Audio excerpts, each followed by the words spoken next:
Kim Jong-un and I had a very good relationship, as you remember, and still do. And when I came in, I didn't know him. We had 2 summits, but we became very friendly. Respect. It was great respect. It wouldn't be a Trump press conference if he didn't brag about being friends with a dictator. It's Tuesday, August 26th. I'm Jane Coaston, and this is What A Day, the show that cannot wait to get checks from pharmaceutical companies, the obvious result of this very well thought out, deeply considered strategy from President Donald Trump. We have something coming up, favored nations, where I'm going to be reducing drug prices by 1,500%. Don't run to CVS all at once. On today's show, Trump hosts South Korea's president, Lee Jae-myung, at the White House. And Israel's Prime Minister Benjamin Netanyahu says an Israeli strike on a hospital in Gaza was a, quote, tragic mishap. But let's start with polling. And let's start with a big, unimpeachable fact. Trump is unpopular. Not just with, me, but with Americans more broadly.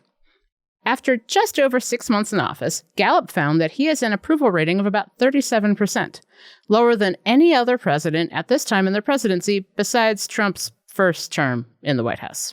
Congrats on everyone hating you twice? He has lost ground with pretty much everyone, from Gen Z to Latinos, many of whom voted for him in November, which sounds like it's great for Democrats. Except that Democrats are also underwater in polling. According to the Wall Street Journal, 63% of voters have a negative view of the Democratic Party.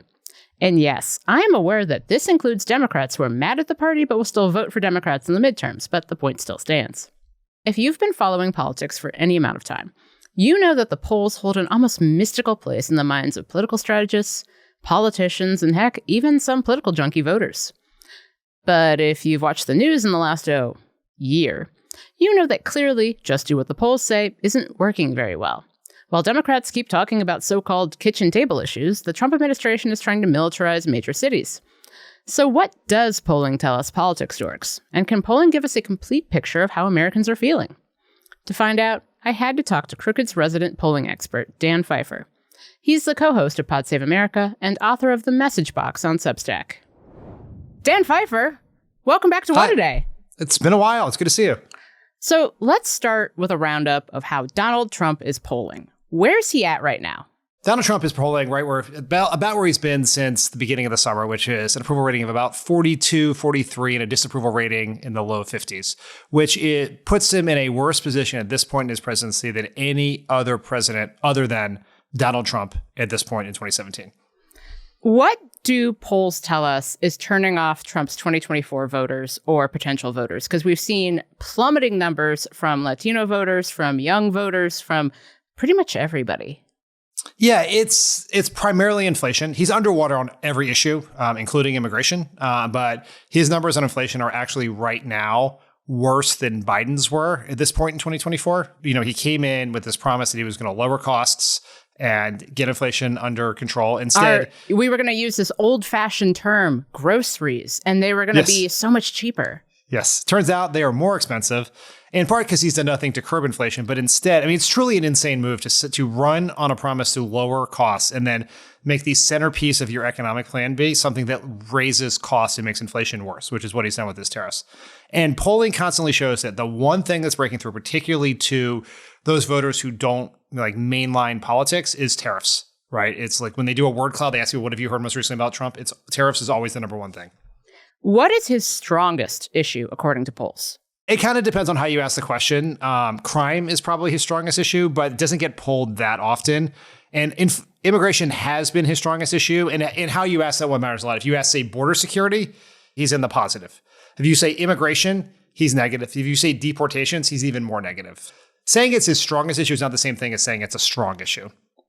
Dan, overarching, here's my worry, concern, whatever you want to call it. Polls are basically snapshots in time of how some people feel at a given time.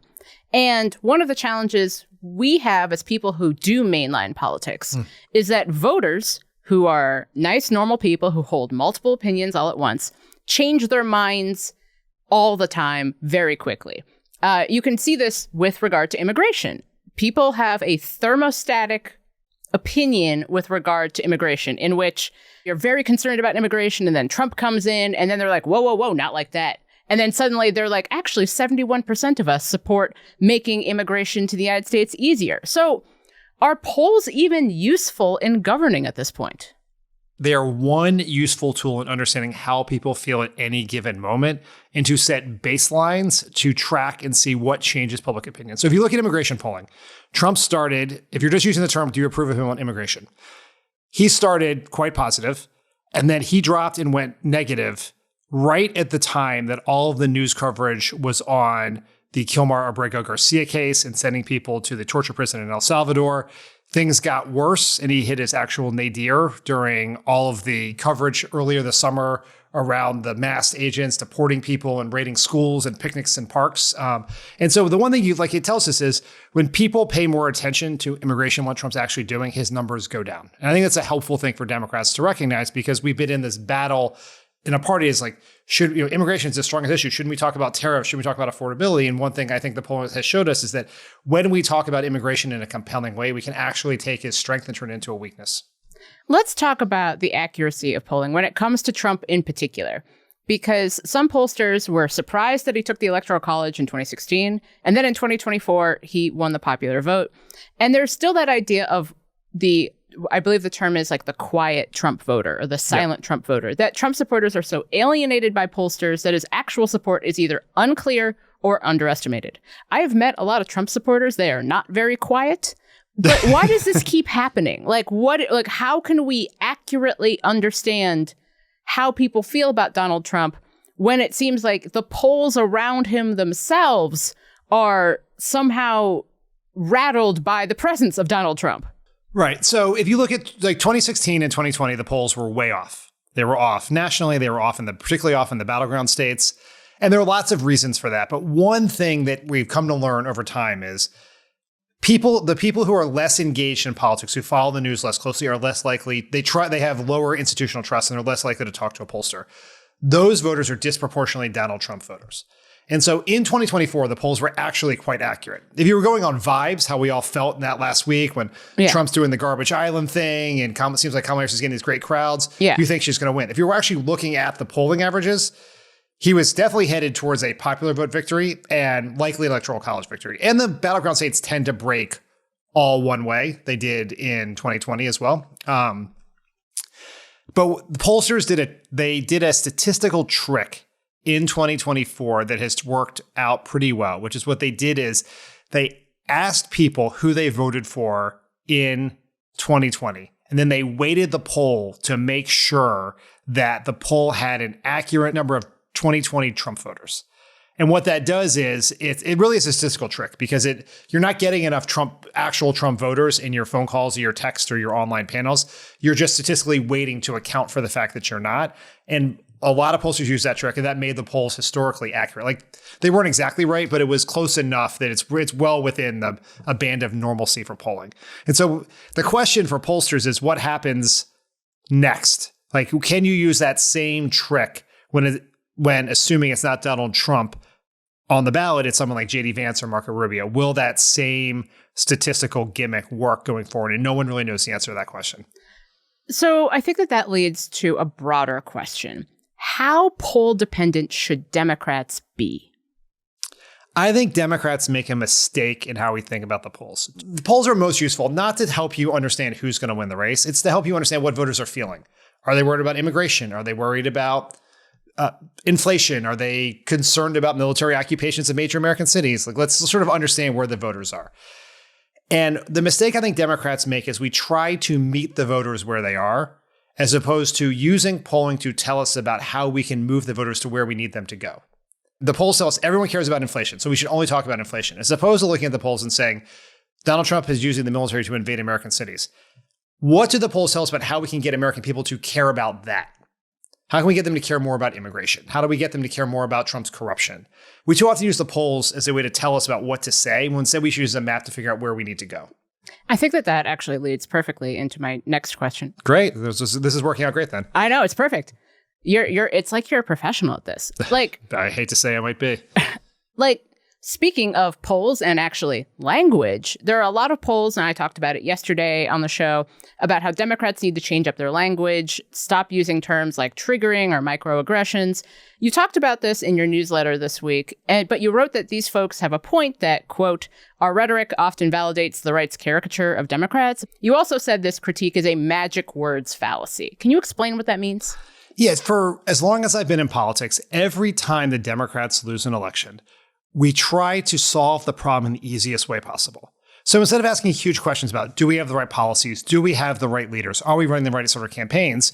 We immediately pivot to branding. You may remember this from 2004 after Bush won. Everyone in the Democratic Party became obsessed with the linguist George Lakoff. Like if we could just find the right way to message our policies. In the 90s, we were convinced that the reason we kept losing, which is hard to imagine now, we kept losing on abortion and taxes, was because Republicans had better words like pro-life and death tax. Mm-hmm. And here's the thing I sort of ask people, which is, one, how many times did Joe Biden or Kamala Harris say the words on that memo? I'd venture almost no times. Right. Right. So if voters really think that those words define us, how did that happen if the most prominent Democrats on the planet didn't use the words? So it tells me two things. One, the right has built a very successful apparatus to take whatever some Democrat somewhere said. And even not even Democrats, like people who are like, tankies forever, I hate Joe Biden. And yet Fox News will be like, they said intersectionality. Why doesn't Elizabeth Warren have to answer for that? Yes, that's exactly right. So that goes to my point, which is we're never going to stop every person on the planet from using these words. So as long as the right has this messaging apparatus that can take any single person, the most extreme example they can possibly find anywhere in the universe, and use it against us, we're just playing whack-a-mole in a way that is absolutely going to work. Because just mainstream Democrats are not using these words. They just are. So, like, should we have better words? Yes. Should we have better messages? Yes. But I think we're missing the point, which is we're just getting massively outworked in the messaging space. So how do we solve that problem? How do we either build a robust enough progressive media ecosystem that can push back on that, or get our message out? Because this was the problem with Joe Biden, is because voters never heard him say anything, because he wasn't out there enough. He wasn't communicating in a way that broke through to people. And we don't have this sort of messaging apparatus that can take a thing that our Democratic president says and put it in front of every voter. The right is filling that vacuum. All voters are hearing is the caricature of us. And my second worry here is that we're just going to miss, if we obsess over these words, we are going to miss the bigger questions we should be asking ourselves, right? About how to deal with the real problems the Democratic Party has. And so I think we're looking for the easy way out. The easiest thing to do is to change our words. It's not to change our policies. It's not to change our leaders. It's not to change everything we do and how we think about campaigns and communicating. That's hard work. I just want people to focus on that work instead of just changing the words, which are fine to change. I don't think Democrats should use some of these words. Like, I don't want to hear our Democratic nominee constantly referring to microaggressions or holding or all the long list of words in here. But I really just don't think that's the problem. Dan, as always, thank you so much for joining me. Great to be here, Jane. Thanks. I know, it's hard to stay informed during this flood the zone hellscape, but people like you tuning out is precisely what the MAGA rage bait media machine is going for. By subscribing to our channel, you're helping to surface progressive news on YouTube that's painstakingly researched, fact-checked, and delivered with the appropriate amount of snark.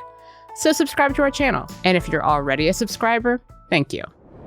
What Today is brought to you by Delete Me. Delete Me makes it easy, quick, and safe to remove your personal data online at a time when surveillance and data breaches are common enough to make everyone vulnerable. Data brokers make a profit off your data. Your data is a commodity. Anyone on the web can buy your private details. This can lead to identity theft, phishing attempts, and harassment. But now you can protect your privacy with Delete Me. As someone with a very active online presence, privacy is really important to me. And while I've never been a victim of identity theft, I know plenty of folks who have. That's why Delete Me is essential. Take control of your data and keep your private life private by signing up for Delete Me, now at a special discount for our listeners. Get 20% off your Delete Me plan when you go to joindeleteme.com/WAD and use promo code WAD at checkout. The only way to get 20% off is to go to joindeleteme.com/WAD and enter code WAD at checkout. That's joindeleteme.com/WAD, code WAD. Headline. 미국의 새로운 번영을 상징하는 것 같습니다. Mr. President, let me begin by thanking you on behalf of the Korean people. I would like to thank you for giving your time for today's meeting. And I heard that you recently redecorated the Oval Office, and I would like to say that it looks very bright and beautiful, and it has the dignity of America, and it symbolizes the new future and prosperity of America. He gets it. Start with compliments. That South Korean President, Lee Jae-myung, is speaking through an interpreter during what was expected to be a trade meeting with President Trump at the White House Monday. Lee has clearly learned from other world leaders that you catch more Trumps with honey than with vinegar, and he really leaned into that strategy.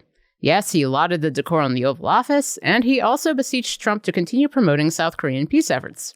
He even floated the idea of building a Trump Tower in North Korea. Lee's buttering up must have worked because there seemed to be no hostilities during the visit. Trump congratulated Lee on his election earlier this summer, and of course discussed North Korea's leader, Kim Jong-un. It's an honor to be with you. I will say that Kim Jong-un and I had a very good relationship, as you remember, and still do. And when I came in, I didn't know him. We had 2 summits, but we became very friendly. Respect. It was great respect. It wouldn't be a Trump press conference if he didn't brag about being friends with a dictator. But back to the matter at hand. Trade came up during the meeting, probably no coincidence because they've been working out details of a deal started this summer that, among other things, raised some tariffs on South Korean goods and allowed some U.S. investments. Trump told reporters after the meeting he thinks it's a done deal. They had some problems with it, but we stuck to our guns. They're going to make the deal that they agreed to make. And he's a very good guy, very good representative for South Korea. Kilmar Abrego Garcia, the Maryland man who was accidentally deported to an El Salvadoran super prison, spoke at a rally Monday morning despite still being under the threat of deportation. Queridos hermanos y hermanas, mi nombre es Kilmar Abrego Garcia y siempre quiero que recuerden que hoy puedo decir con orgullo que estoy libre. Standing in front of a Baltimore Immigration and Customs Enforcement field office, Abrego Garcia said he was grateful to be a free man. When he entered the office for what was supposed to be an interview shortly after, Abrego Garcia was taken into custody by ICE. However, his lawyers quickly filed a legal action to prevent his deportation. Their filing automatically pauses the process for 2 days. A federal judge has since ruled that he cannot be deported. Before he was released from federal prison last week, the Department of Justice offered him a pretty insane deal. Plead guilty to human trafficking and be sent to Costa Rica, or don't take the deal and get deported to Uganda, where there is a violent dictatorship. He turned the plea deal down. At the time of this recording, Monday evening Pacific time, Abrego Garcia is being held in a Virginia jail. I don't want to see it. At the same time, we have to end that whole nightmare. That was Trump's quick take on news that Israeli forces struck the Nasser hospital in Gaza overnight Monday. At least 20 people in total died in the attack. 5 were journalists. Israeli Prime Minister Benjamin Netanyahu called the civilian deaths a, quote, mishap. A spokesperson for the Israel Defense Forces said that the IDF does not target journalists or other civilians. He also blamed Hamas. We are operating in an extremely complex reality. Hamas terrorists deliberately use civilian infrastructure, including hospitals, as shields. They have even operated from the Nasser hospital itself. Officials from around the world condemned the strike. The Foreign Press Association and the Committee to Protect Journalists called on global leaders to hold Israel accountable for its repeated attacks on journalists. According to the CPJ, nearly 200 journalists have been killed since the beginning of the war. The vast majority were Palestinians killed by Israel. If you burn a flag, you get 1 year in jail, no early exits, no nothing. Trump signed an executive order on Monday directing the investigation of anyone who burns the American flag. But the order doesn't outlaw the burning of the flag, despite what Trump seemed to think. Because it can't. In 1989, the Supreme Court ruled that burning the American flag is protected under the First Amendment. The order works around that pesky Supreme Court decision by targeting flag desecration that, quote, is likely to incite imminent lawless action, which, according to Trump, is very, very common. When you burn a flag, the area goes crazy. If you have hundreds of people, they go crazy. You can do other things. You can burn this piece of paper. But when you burn the American flag, it incites riots. But if you attack a police officer with an American flag, you get pardoned. Trump's order directs Attorney General Pam Bondi to prosecute cases where the flag was desecrated and existing laws were violated in the process.